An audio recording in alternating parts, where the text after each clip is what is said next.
So we start with our second webinar about responsible parenting that focuses on childhood, practical tools, the work with children, children between the ages of 3 and 11.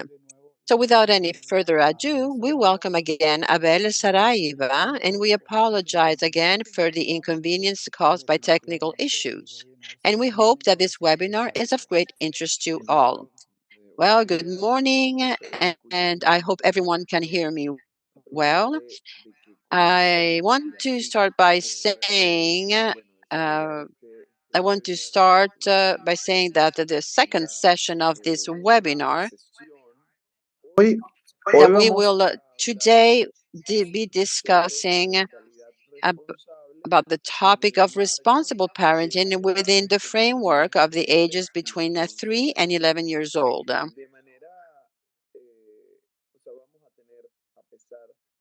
So, in order to talk about this stage, we must briefly go back to the previous stage to be able to conceptualize some developmental elements. However, I would like to remind you that we come from a model in which we used a plan that we were using as example, a model that requires a plan, tools, materials, as well as a focus on obstacles, saben, challenges, and frustrations. So, as you know, that this is a model, as you all know, that utilizes the concept of positive discipline, whereas we can say that the plan is the long-term objectives. The tools will refer to the warmth and structure. The material will refer to how children think and feel. And of course, the focus will be where a constructive focus in front of obstacles. So today we're going to situate ourselves between the materials, meaning to understand how children think and feel and how can we solve age-specific problems or issues. So now I am going to ask each one of you to find a piece of paper, okay? And I ask you to turn your videos on. We're going to do a very interesting exercise, and please let me know when all of you have a piece of paper. It doesn't have to be a white piece of paper, you can use a recycled one. So I am going to give you now some instructions, and you must follow them. When done, you will show your paper on camera. Ready? Okay, is everyone ready? Okay, so as I was saying, you're going to now fold your paper in half and then do so one more time. Then you will fold the paper on the diagonal. So when you are done doing so, you will cut a piece of the paper and then open it up, open your piece of paper on camera.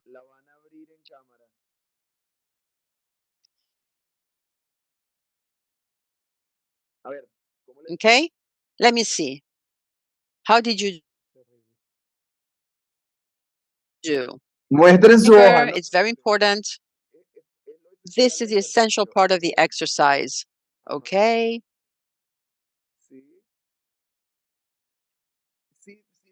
So if you look at the screen, you will realize that 90% or more of the participants came up with different shapes.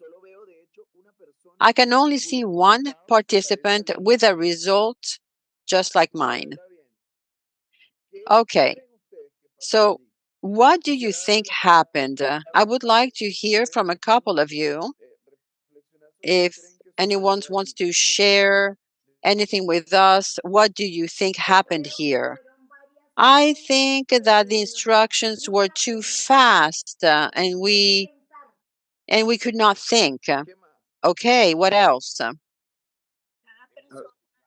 Well, each person performed the exercise according to what he or she understood, for example, by cutting, how they understood the exercise to be. Nelson, I see that you raised your hand. Well, I followed the instructions, I understood them, and this is what I came up with. However, we all did the same, but the results are different. So, what does this mean? Are we taking about a differential psychology where each one has its own potential and interprets his or her own way? So, today, you told us that we were going to talk about children between 3 and 11 years old. So that is what I would like to understand. What are we studying now? Is it about the individual differences? This is my concern at this moment, to understand exactly what we are talking about. So, very well. So, please notice that last week, what I wanted to share with you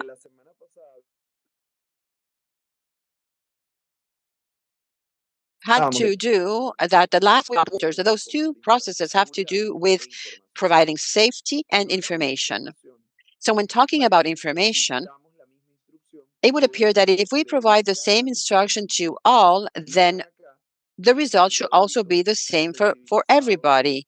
And notice what happened here. Even though all adults and sensitized on childhood issues, no one reached the same result. los niños, And many times, we want all children to reach the same results following the same instructions, while letting aside their individual preferences, process of development, and what it takes for them to understand. All this without even mentioning how we can give better instruction, how we can improve ourselves as adults. Someone said that the instructions were too fast. Well, yes, of course. Part of this exercise, and you will notice, you can repeat it, the notice has to do a lot with what happens in the classroom. We give instructions very fast, thinking that all will understand the same way. And the suceden result, las we do not understand why so many differences. So now we're going to focus on certain developmental phases and see how we can address these differences. So I'm going to share my screen again to continue. It is important to raise the importance of the notion of attachment during early infancy. This attachment, this early bond that occurs in the early stage of infancy, the bond that is created between the child at this developmental stage and his and her caregiver. This is a very healthy stage, and you can see the sequence in this slide. When the child feels physically safe, he is able to explore and then produces a very healthy development of the brain. If we do not provide the y por supuesto safety, que las conexiones the child will not explore. Therefore, the connection among brain cells and will not occur or will be very deficient. Now, at the same way, emotional safety will allow children to develop a positive social interaction and a healthy emotional development. esta Hence, it is fundamental to establish a safe foundation to help and make sure that children feel safe and how this will affect all the developmental processes. So, two important topics that need to be worked on during early infancy, and these are attachment and trust. It is decisive because these are the two pillars that will serve as a foundation for the entire developmental process during childhood. Then, as soon as a child starts talking, it is necessary to start working on the respectful communication. I stopped here because even though we're going to discuss the preschool phase up to puberty, it is very important to understand that without attachment, trust, and respectful communication, it will be very difficult to achieve the developmental objective. Nevertheless, if we notice that a child can show weaknesses or difficulties during the early stages of development, como el apego, la like confianza. attachment, trust, respectful communication, it is of the utmost importance to work on those topics. So here we have a reference that corresponds to the age in question and that will help us situate. Very well, between the first and the second year of life, this is the previous stage as the one that we are going to discuss today. Children want to be more independent. They move a lot. They love to learn new things. They love to explore. They want to look and touch everything, try, taste. We can say that the kid behaves like a scientist. He and she will learn through experimentation of feelings, sensations, and movement. What is happening in the brain? Well, in the brain of a child, of a 1 year old child, we can find approximately 100,000 millions of brain cells.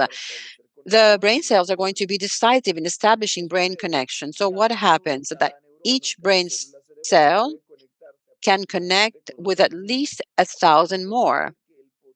So, in this way, the potential at this stage for connecting is unlimited. Hence, when the kid explores, touches, tastes, drops, pulls, jumps, connections are formed.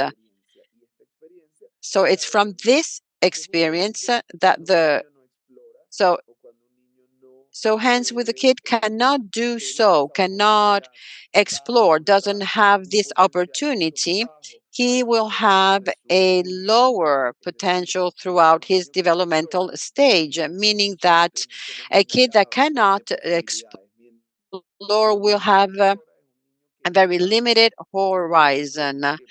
But a kid that can explore will expand his world and will have many more limits it and will be able to go through life in a more fluid way. So, if the kid can explore in a safe manner, the learning process will be bound to a feeling of joy and protection and will be most useful to his formation. So now that we are situated in this process, now that we're situated in this first phase between 3 and 5 years, so the kids really ask many questions. This is a fundamental trait. They love to help. They're still experimenting. They need to try for themselves. And in that sense, there is a very strong presence of anything that has to do with imagination, play, fears, because at this stage, the fine line between imagination and reality is extremely fragile. It is at this stage that children will start learning from their emotions. I want to say that this is the stage where parents use imaginary figures to threaten the children with the objective of correcting certain behaviors. In Latin American, it is very common to hear the policeman will take you away, we're going to take you to the doctor, a monster will come and scold you if you don't behave.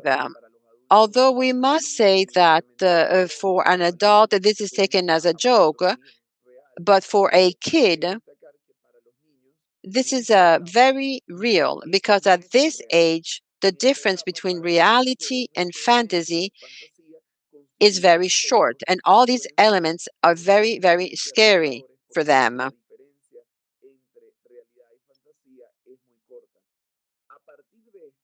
So it is at this stage that children start learning from their emotions, and so since they are born, they start to experience this. But it is not up until this stage that the child can actually name their emotions. So in such way that when parents expect a 3-year-old to show empathy and put on his shoes, they face a wall of frustrations. And it is not that the child does not want to do it, but it's that he cannot do it until now because the connection between the thinking brain and the the thinking registers starting to happen now. The link between the thinking brain and the emotion is starting to happen at this stage. So typical behaviors that we find at this age is that they get easily distracted. And it's because the brain is open to explore and try everything as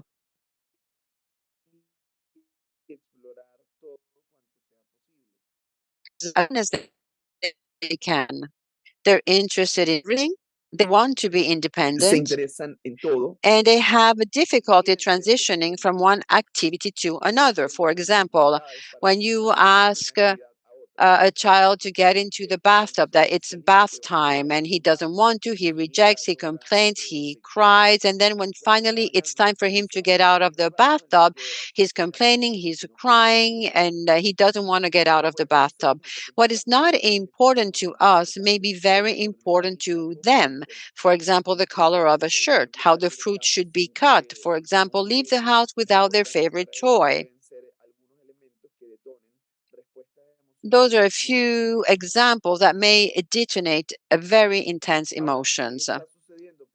So what is happening in the brain? So anytime we learn, new connections are formed. So here is an example of a neural tissue nacimiento, at birth next to one at a neural tissue at the preschool phase. So here is an example of a little girl who hears a plane and gets scared and cries. But if the father supports her and talks to her calmly, then there is a positive connection that will be generated, and she will then have a different reaction to that stimulus. So to create a neuronal pathway is like creating a pathway through the jungle.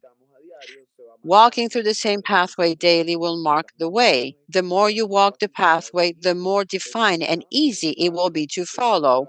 However, if we stop using it, the jungle will quickly devour the pathway again.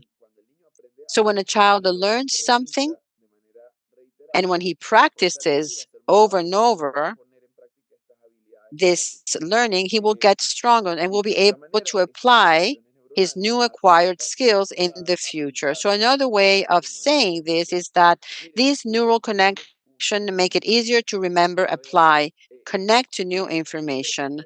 The more interconnection among neurons, the quicker she will learn.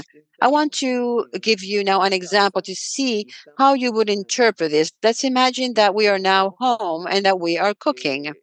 While we are cooking, there is a child. Could be our son. If we don't have a son, it could be a nephew who wants to cook. He also wants to cook. We are talking about a 4-year-old. He wants to cook, and we are using knives and other utensils, and we worry he can get hurt.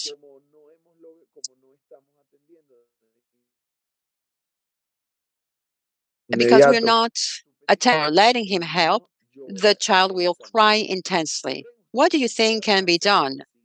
Using the sequence of the positive discipline and responsible parenting to address the situation. Let's see. Who wants to share? Who has an idea? What would you do to address this situation?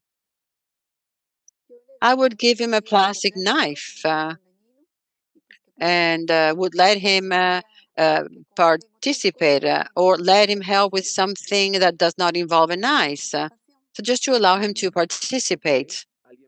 Anybody else?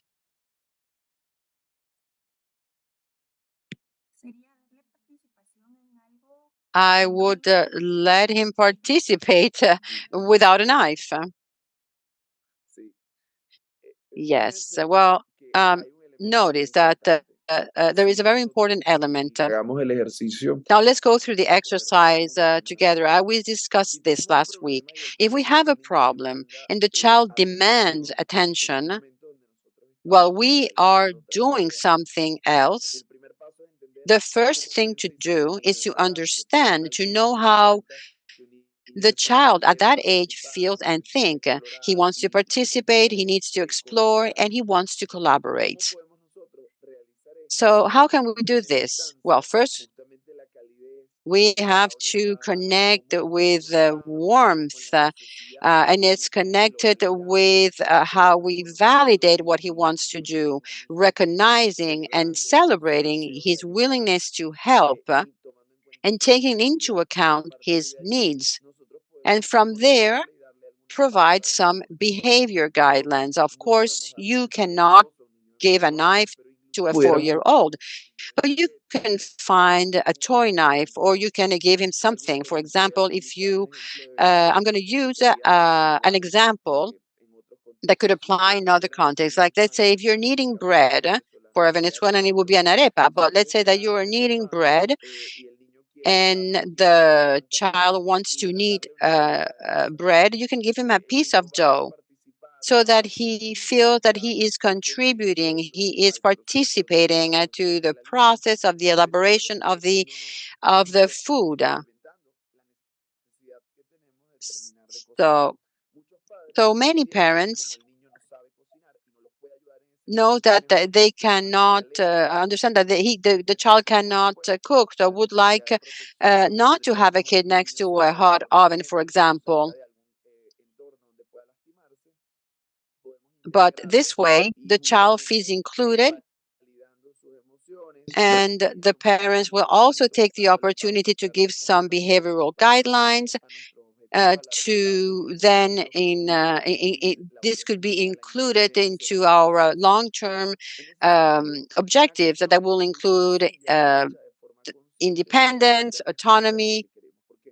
So in a way, this very simple approach will allow the child to develop his sense of autonomy, collaboration by the time he is a teenager. However, the learning starts at a very early stage, and it's built since a very early stage, like this one here. So now let's continue. I think it is important to understand that safety and the warmth Para el cerebro. corresponds to, in a way, to food for the brain. The bonding, and you can see this in schools and in other places, the bonding connects and make sure that the children want to learn, want to explore, want to know their own world. So I know that they will generate very strong connections. So solid and loving relationship promote healthy connection between the emotional brain and the thinking brain. So that will help us to talk, sing, play, read. At this stage, there are two key topics: solve conflicts in a nonviolent manner and to promote independence. Two key skills that coincide with the beginning of preschool, the beginning of the transition between the home and school, meaning that where the child will have a contact with other important adults other than from his own family. And furthermore, there will be an interaction with other children that would have had the same central role in their own household. Freud referred to the child as at this stage as His Majesty the baby.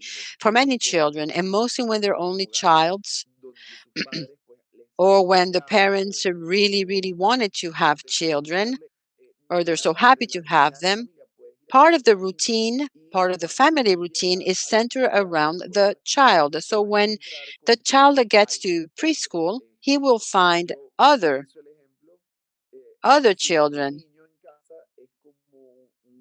that will find that they will all be facing a different dynamic. I always say that a child in its own home is like a head of state. So when starting school, he will be surrounded by other heads of state, like a G20 summit, that will want to make their own decisions. And they'll have to deal with very important situations. For example, how to share toys. So all this will generate conflicts, and how will they solve the problem? Sometimes is pushing, biting, hitting, or with some other type of behaviors. All, of course, will generate a lot of worries in the parents.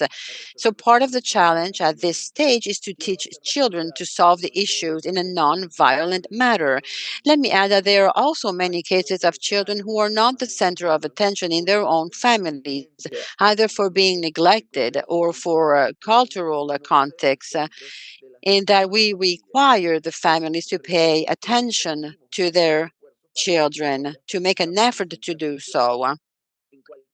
So, in any case, children between the ages of 3 and 5 require the support of the adults to resolve conflicts in a nonviolent manner, as well as to promote independence and incentivize that independence that will achieve two more processes as they enter preschool. The first one, the searching for information, stimulate continuously to make sure that children would desire to learn more. When learning is a positive and gratifying experience, the child will develop a very positive relationship with school.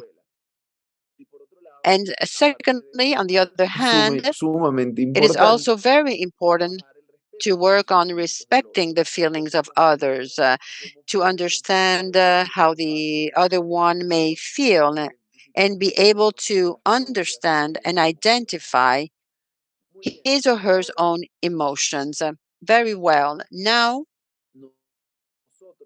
we are going to talk about this second important group, age group, the phase between 5 and 9 years old.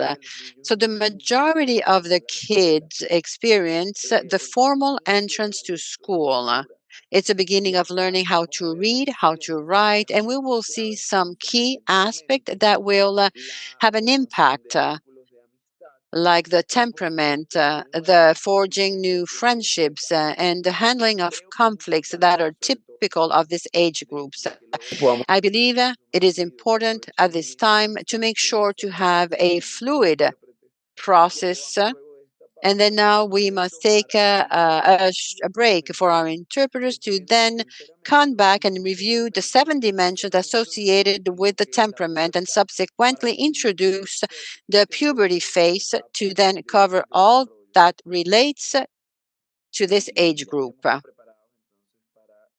Okay, so now we are now ready to continue with the dimensions of the temperament, a very important topic that is extremely useful to understand this developmental phase.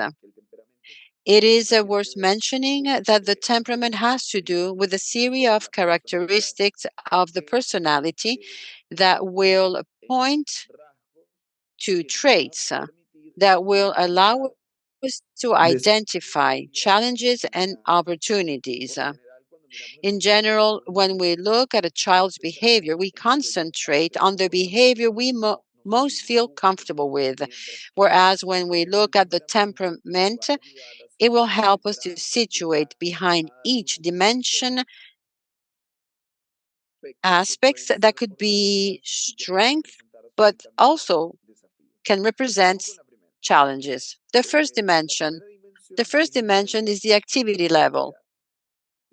And you can go through this exercise yourself. It is based on the necessity to be in constant motion. A kid with a low activity level can stay seated for a long period of time, whereas a kid with a high activity level is in constant motion. What I will recommend is to think about how is your own temperament with each of this dimension, and to choose think about a child, could be your son or a student or anyone you know, and go through the exercise of try to figure out what is that person's temperament. Then we will have the opportunity to think about the differences and the coincidences. A high level of activities, what benefits a child with a high activity level can have. I will be very interested in reading this in the chat. N- what are the benefits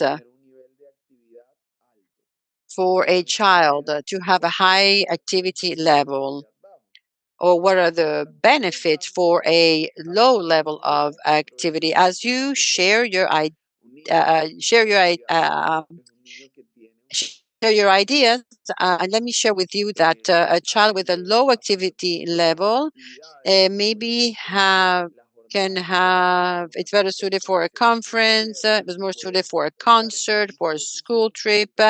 It can be in a is more suited to be in a disposition to be more attentive. But for a child that has a very high activity level, he would be better suited for a physical activity among others. A challenge for this type of child is how to regulate himself in the circumstances that require to him to be calm, seated. But for a child with a low level, the challenge could be to address situation where you need, for example, a physical activity. After that, we will find regularity, and this has to do with how often do we need to satisfy a certain type of necessity. For example, if we are hungry and or feel sleepy at the same time, is it at the same time every day, or is it a different time every day? For example, a high level of regularity is someone that is hungry and is sleepy at the same time every day. It doesn't have to be simultaneously, but any other physiological need that needs to be satisfied. This is my case. I am a person that is hungry and I am sleepy at the same time. But there's other type of people that have a very low level of regularity. They can be sleepy at different time of the day, or they can be hungry Bien, at different times of the day. All this can fluctuate. An advantage of a level of high level of regularity is to be able to anticipate certain needs, to be able to satisfy them. That is a high. And for a low level is to be able to function, to be flexible, and to adapt to the daily task.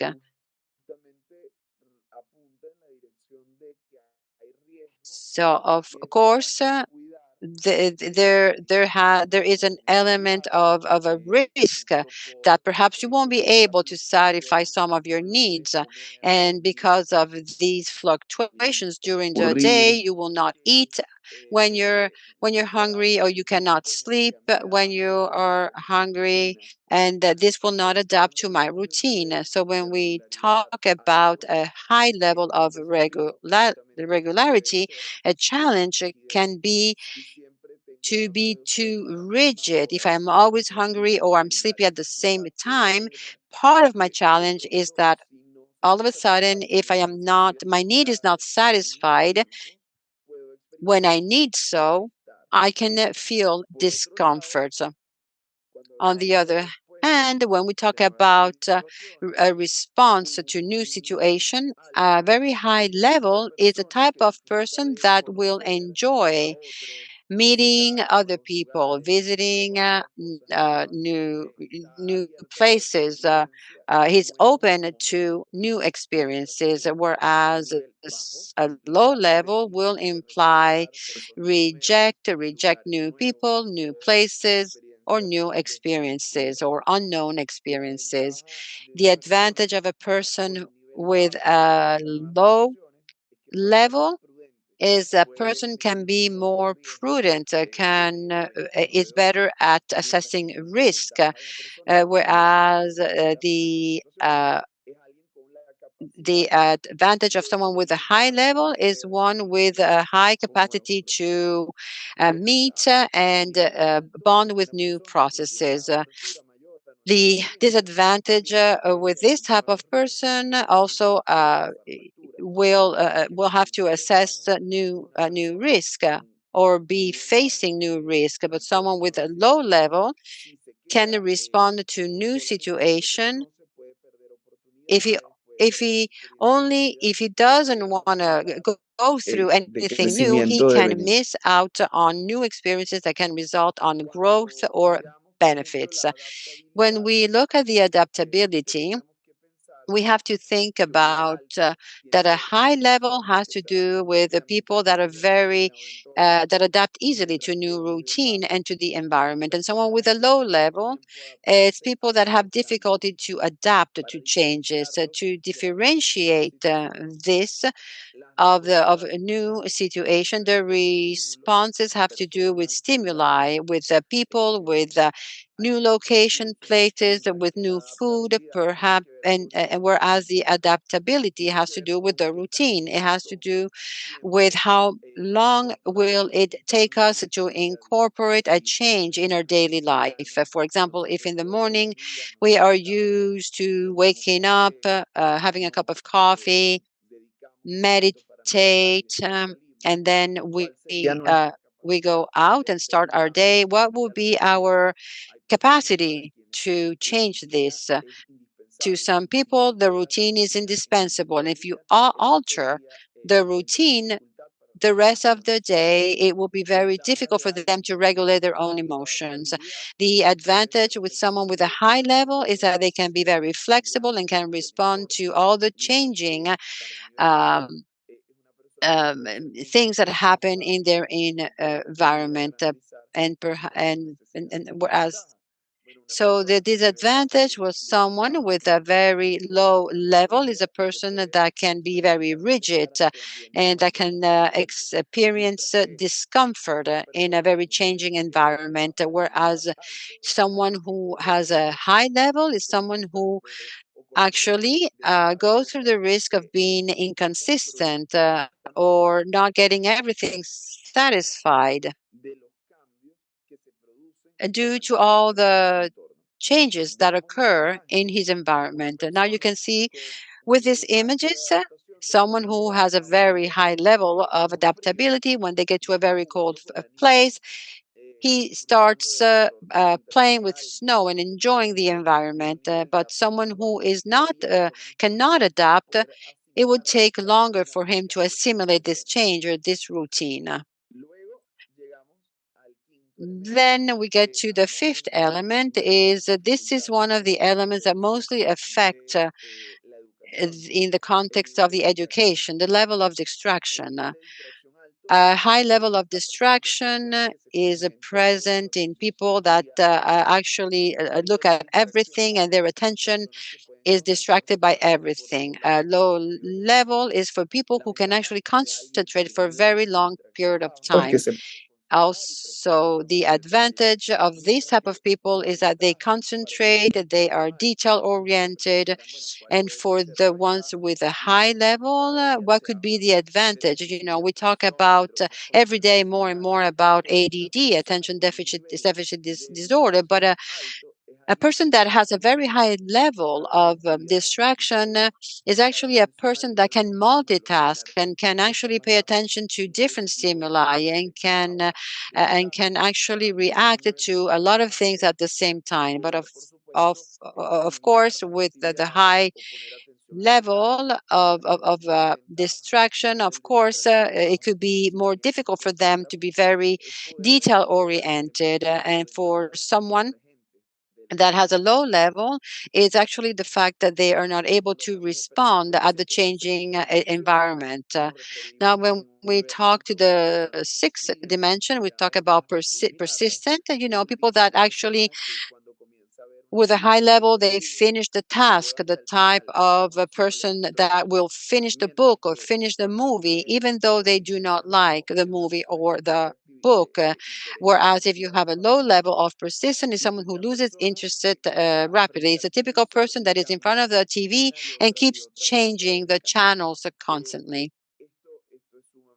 This is very common. Now let's see the seventh and the last dimension.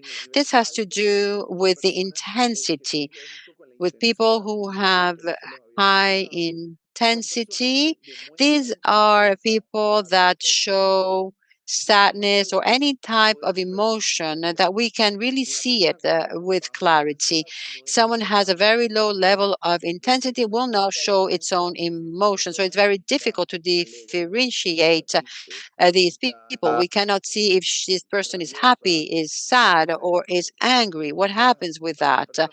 The advantage with people with this characteristic is that they can be neutral. For example, a very common example is a judge, a person that cannot show any emotion, cannot be partial. So he needs to have a very low level of intensity.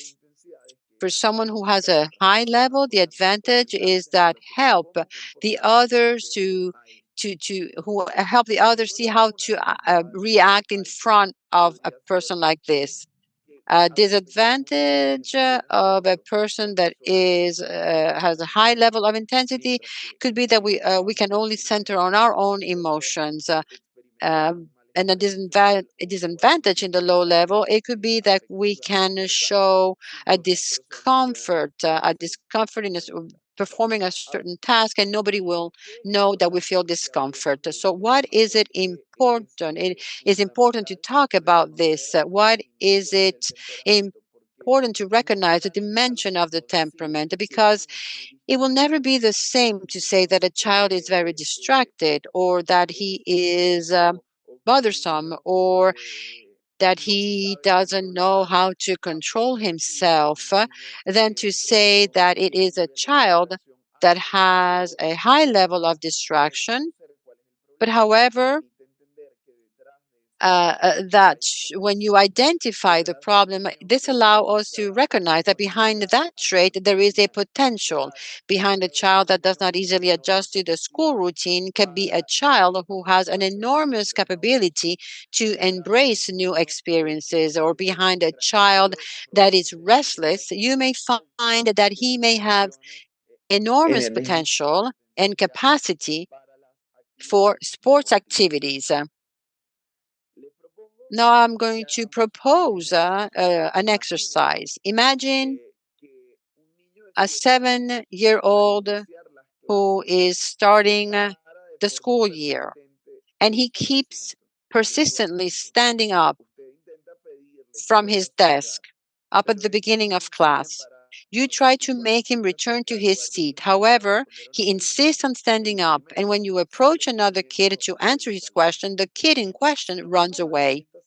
So, if we find ourselves in front of this situation, I'm going to ask you to try to mend the situation. Let me remind you that we start from resolving the problem to understand how children feel and think at a certain age, how we give warmth and provide structure to respond to a long term objective. Let's guide the process with the following question to ease the process. What is the problem? Who wants to identify who and what is the problem? Who wants to share what is the problem in this case so that we have a kid who cannot stay still at his desk, a kid who is hyperactive with a very high level of activity. always in motion. It's nice to see that someone is already incorporating, already embracing the notion of temperament, okay? So pay attention to the situation at hand. The problem that we must avoid is a temptation to categorize the child, because when we do so, we are mayoría using a judgment value, and that is what most teachers do on a daily basis. identificamos primero el When problema we identify the problem at first, is that the child is standing up persistently, but also that he needs to leave the classroom. So that is a problem. We don't know why, and we are avoiding judging. So this is what I'm going to ask you now. Why does a 7-year-old feel the need to persistently stand up in the classroom and even leave the classroom? How do you explain this behavior? Well, maybe there is something outside that is catching his attention, his curiosity. Okay, what else? Well, possibly he's in a high level in the ver seven que dimensions. Okay, okay. I see that we are incorporating the tools. Well, he's very curious. He was to learn. He was to be involved with everything. He can't stay still. Okay. Know that there is an element here that can be integrated, and I would link the two things. On one hand, is to understand the two dimensions of the temperament. I am going to even mention a third. The first one, you already said it. It's possible that this child has a high level of activity, and to stand still for a long period of time is a very big challenge for him. Secondly, how do you think? How do you think is his distraction level, high or low? High, high, right? It looks like he has a need to explore or cosas. to look for something else. I would also attempt to say that this happens at the beginning of the school year. I would dare to say that we are facing in an a routine issue. The child has not adapted to the new school routine, so we can be maybe talk about a low level of adaptability. Okay, now we have three temperament dimensions, but also I would add a low level of persistent. Yes, that could be. Yes, it is possible also. Now let's make this this more difficult. So if if we know the difficulties, what are the things that we can do what can we do to Si alguien, unhinge the potential of a kid that has a high activity level? An example. How can we take advantage of that potential? Anyone? Well, look at his resources and assign him with a task that can support the group, for example. Very well. That's wonderful. Let's see.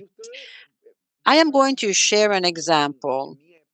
In my time, when I was growing up, if I had left the classroom without asking permission, I would have probably been punished. But what would happen if we talk to the child and try to understand his need to move, to be in motion, and that if before an activity that needs concentration, we allow the kid to leave the classroom and run 2 laps around the school's courtyard? Notice that in the example that we used, the boy leaves the classroom uh, running. So, what if we incorporate this need as part of the strategy into what we are going to see in a little while, as part of the warmth and the structure? So, we recognize that there is a potential in a physical activity. So, now how can we take advantage of a high level of distraction? Anyone? Well, we can think about in a multitasking activities that can benefit the group. Think about an activity that can be benefit the group and making sure that he feels included. Yes, of course, no doubt about that. Also, how can we take an advantage, understanding that the child will enjoy many stimuli? How can we use that to our advantage?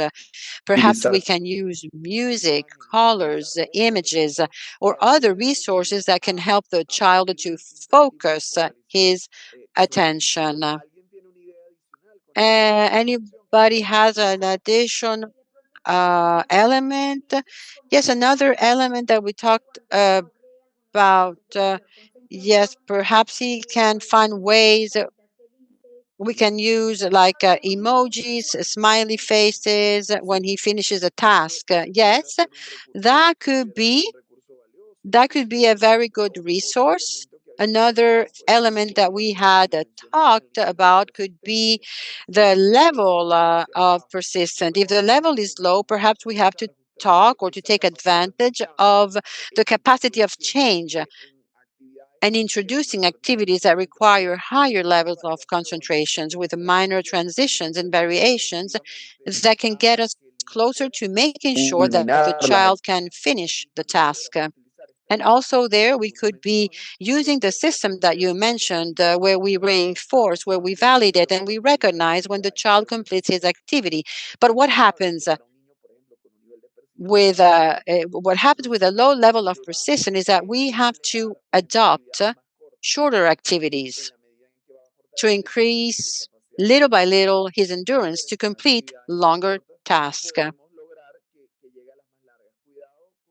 Also, we must be careful not to focus only on what is a deficit for the child. So we have to make sure how we take advantage of his capacities within the school dynamics. Also important to make note of the resources to recognize that the structure of his character is a positive. Otherwise, we can categorize him as the problematic child, the difficult one. So, so this goes hand in hand with the award system. I think what you are saying is very, very valuable in recognizing the different potentialities and traits within the school dynamic. For example, the ability or difficulty that may arise to complete a task may allow him in other situation where a faster response is needed to go from one phase to another to achieve its objective. So I think that the biggest challenge for teachers is to be able to visualize this. So as you can see that we have identified the problems and the reasons, and when we incorporate these elements, we are able to answer these two additional objetivos de questions. largo plazo. What are our long-term objectives? Let's consider wide and ample objectives, like to make sure that the boy is autonomous, that he learned as much as he can, that his learning is fluid, that he is respectful, emphatic. Yes. Well, also that he incorporates routines and schedules and self-regulates. Y- yes, yes. Those are very valid long-term objectives. So if we stop a moment, notice that when we have thought of strategies for each one of these dimensions, those are forms that are warmth. It's warmth and structures. Nurturing warmth is how he thinks and feels, and structures how we Ahora, consider him, how we recognize his value. Now, in this case, the structure goes through two dimensions. It goes through specifically when a child has a unique trait. Well, every child has a unique trait, but in this case, how we can adjust our way to share information and specifically for his traits. So we could give shorter information or very precise information. but I would like to highlight the capacity to resolve the issues together with the child. When we connect with the child, it is important to face the challenges, and important is that he recognize in his teacher an ally who is there to address with him the situation that he is going through in life. And this brings us to the next pillar, how to promote his self-esteem. How do we help him to discover and develop his abilities to make sure that he possesses the assurance, the self-trust that will allow him to face what he will go through when he reaches puberty and adolescence? Now, I am going to go over the puberty phase, but very briefly to make it clear that this is a phase that we start now, however, that will extend throughout the adolescence. So during the session dedicated to this topic, we will talk about a point that it's not possible to address today, and I think it is very important. Okay, so starting 10 years of age, one goes through hormonal and physical changes, mood changes, a different way to experience la emotions. necesidad There is a need to spend more time with peers. This creates bonds that are very useful, but also implies risk. For example, bullying and humiliations, dynamics of exclusion, inclusion. There is a greater social interest that develops. There is a greater vulnerability in face of the bullying, because the child starts to live through a series of uncomfortable changes, both physical and emotional. So any criticism, comment, or qualification can produce extreme discomfort. So there are 5 reasons that can produce conflicts at this stage. And this is important to mention, and perhaps you would like to go over them more in depth during our next session. So the first one is mayor the children want more independence at this stage, and can be worrisome for parents who feel their children are not ready to do so. Secondly, hormones can provoke changes in the state of mind, and parents can interpret this as a lack of respect. It is important at this stage how we share information with the parents to help them understand the changes. Thirdly, children spend more time with their friends, and parents may not approve or feel displaced, causing discomfort. A fourth reason is that children are beginning to form their own beliefs. They start having different criteria and opinions from their parents.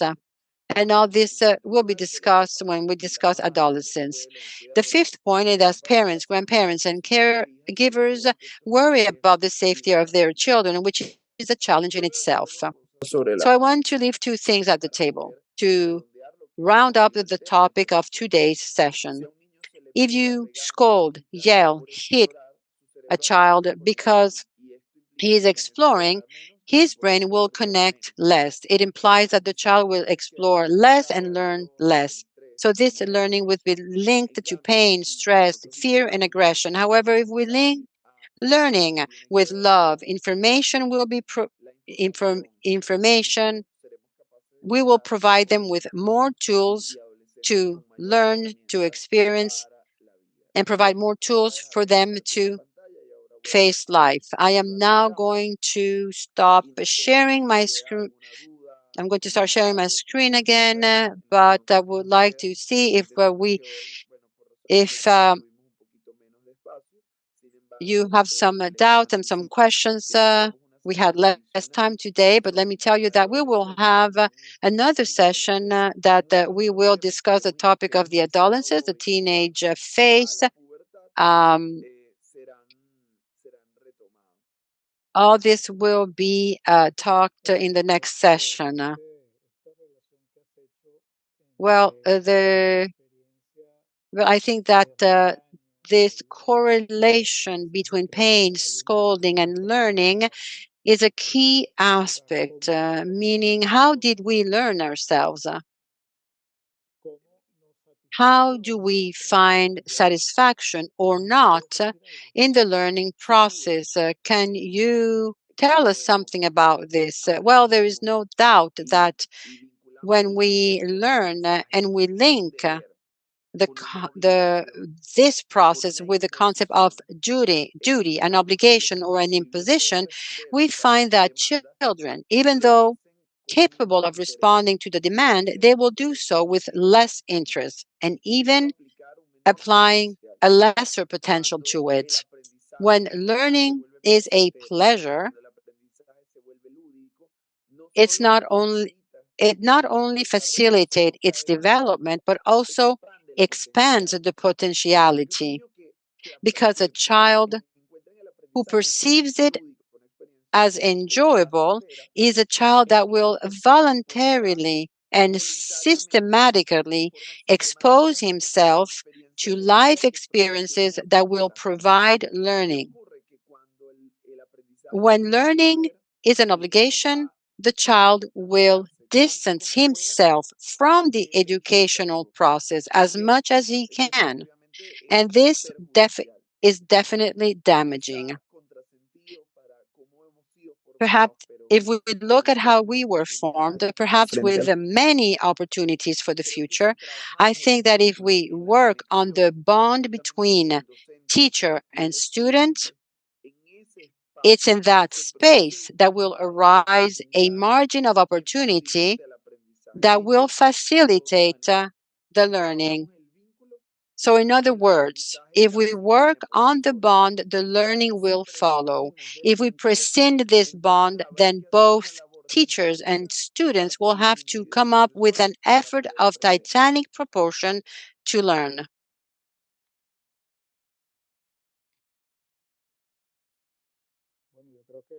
Well, I think with what you last said, we have enough for an entire day of reflection. It's all about the bond. How can we facilitate this bond, this relationship with the children, with the teenagers, to make sure that this is the promoter of warmth and structure? Also, to make sure that this bond is the basis of the objectives that we expect from this formation. We have one more session to go through. Perhaps is if the most difficult phase. I don't know if everybody agrees with me. I think it's going to be very interesting to see how these elements will continue to evolve, and how you can give us guidelines to be able to generate a positive bond with our teenagers. It will be this way. So before closing, I want to share this with you. The only thing that cannot be substituted throughout this school experience is this bond. The pandemic showed us that we can learn at a distance, but what is most difficult is to connect.